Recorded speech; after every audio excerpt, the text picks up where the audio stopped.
اعوذ باللہ من الشیطان الرجیم بسم اللہ الرحمن الرحیم۔ ایک بار حضرت عبداللہ بن عمر رضی اللہ تعالی عنہ راستے میں جا رہے تھے۔ ان کے کانوں میں گانے اور ساز کی آواز آئی۔ حضرت عبداللہ بن عمر رضی اللہ عنہ نے کانوں میں انگلیاں ڈال لیں اور اس راستے سے ہٹ گئے۔ پھر تھوڑے تھوڑے وقفے کے بعد اپنے شاگرد نافع سے پوچھتے رہے کہ کیا اب بھی آواز آ رہی ہے؟ حضرت نافع اس بات میں جواب دیتے، یعنی آواز آ رہی ہے تو آپ چلتے رہتے، یہاں تک کہ جب گانے کی آواز سنائی دینا بند ہو گئی تو آپ نے اپنے کانوں سے ہاتھ ہٹا لیے اور فرمایا، میں نے رسول اللہ صلی اللہ علیہ وسلم کو بھی گانے کی آواز پر اسی طرح کانوں میں انگلیاں ڈالتے دیکھا تھا۔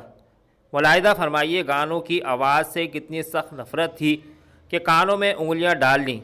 گانے بجانے سننے میں اپنے کریم رب اور ہمدرد نبی صلی اللہ علیہ وسلم کے حکم کی نافرمانی کے ساتھ چند نقصانات یہ بھی ہیں۔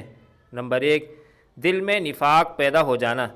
سرکار دو عالم صلی اللہ علیہ وسلم کا مبارک ارشاد ہے، الغناء ينبت النفاق فی القلب کما ينبت الماء زرعا۔ گانا دل میں اس طرح نفاق پیدا کرتا ہے جیسے پانی کھیتی اگاتا ہے۔ امت پر مصیبتوں کا ٹوٹ پڑنا۔ ایک حدیث مبارک میں رسول اللہ صلی اللہ علیہ وسلم نے 15 ایسے اعمال بتائے کہ جب لوگوں میں وہ کام ہونے لگیں تو ان پر پریشانیاں اور مصیبتیں نازل ہونے لگ جاتی ہیں۔ ان میں سے ایک کام ساز باجوں اور گانوں کی کثرت ہے۔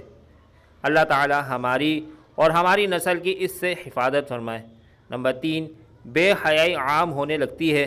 نمبر 4، ہمارے بچوں بچیوں کے اخلاق خراب ہونے لگتے ہیں، وہ اپنے والدین اور بڑوں کے نافرمان ہو جاتے ہیں۔ نمبر 5، اللہ کی یاد سے غفلت ہونے لگتی ہے۔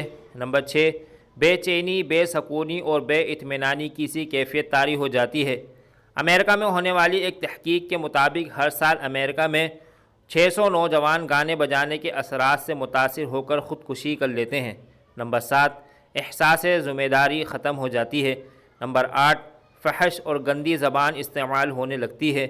خوشگوار اور پرسکون زندگی کے لیے طرح طرح کی پریشانیوں، مصیبتوں اور اللہ کے عذاب سے حفاظت کے لیے با اخلاق و با کردار معاشرے کی تشکیل کے لیے ہم میں سے ہر شخص یہ عزم کرے کہ وہ خود بھی گانے اور میوزک سننے سے بچے گا اور اپنے بچے بچیوں، رشتہ داروں اور دوستوں کو بھی نرمی اور محبت سے گانے سننے سے بچائے گا۔ اللہ تعالی ہم سب کو عمل کرنے کی توفیق عطا فرمائے، آمین۔